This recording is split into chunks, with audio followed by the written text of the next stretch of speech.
Mag-move on ka na kasi. Mahirap ba gawin yun? Kaya mo bang mag-let go sa taong ayaw mo pang layuan? Pero kailangan. I love you. I love you too.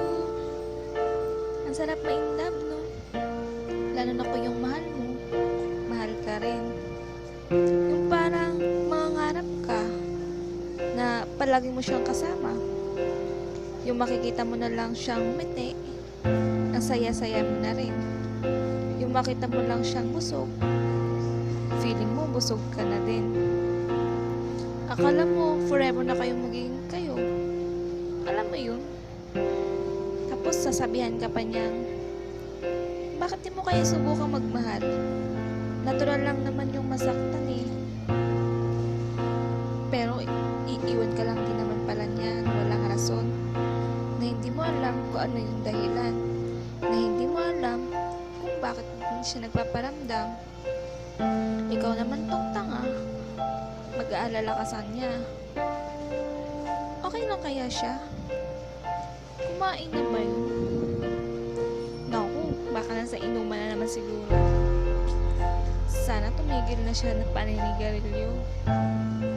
Nag-aalala ako sa kanya. Ba't kaya hindi siya nagte-text? Yung mga ganun. Pero siya, wala siyang pakialam sa'yo.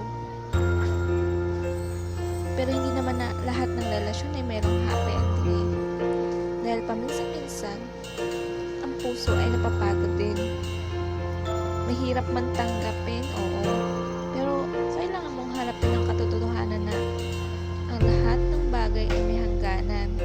Na kung minsan, ang pagmamahal niya sa'yo ay mawawala rin. Break na tayo. It's over. Ayoko na. Pagod na ako.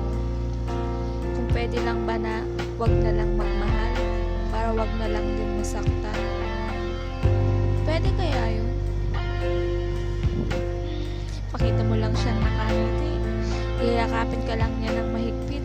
Handa ka na naman masaktan ulit. Pero may mga bagay na mahirap na ibalik. Mga araw na kasama mo siya. Masaya ko yung dalawa. Minsan isipin mo, ang mga pangako niya sa isa't isa ay bigla na lang naglaho. Paano ka makakamove on?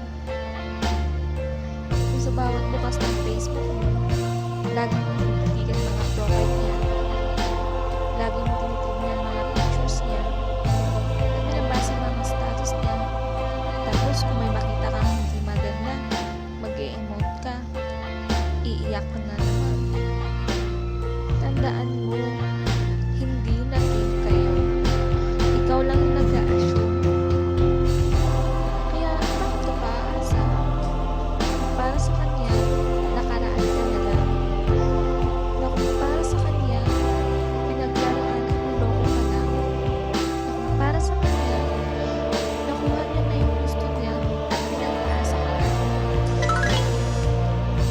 Ayoko na. Masakit-sakit na eh. Nasakit-sakit yung tao. Pinaasa niya lang ako. Diba madaling sabihin? Pero mahirap gawin. Buburahin mo yung cellphone number niya. Memorize mo naman. Mahirap, diba? Kasi bawat bagay na makita mo, maiiyak ka na naman. Maaalala mo siya. Masakit, diba? Dahil habang nagpapakatanga ka, nagmamahal siya ng iba.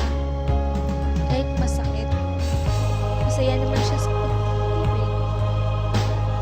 Nagagawa mo lahat ng katangahan, basta mamahal ka.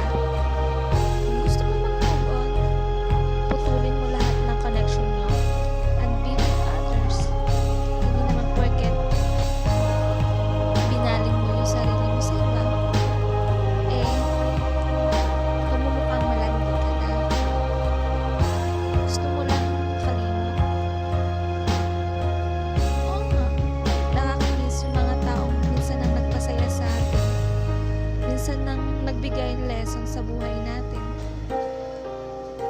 Yung papaasahin ka, tapos Tapos iiwan ka lang din naman. Pero di ba at least may natutunan ka Oo, sa mahal kanya. kita. Oo, gusto kita. Malay Noon mo, pa. isang araw, malalaman mo na lang na nakalimutan mo na pala siya. Mapapangiti ka na lang because only time can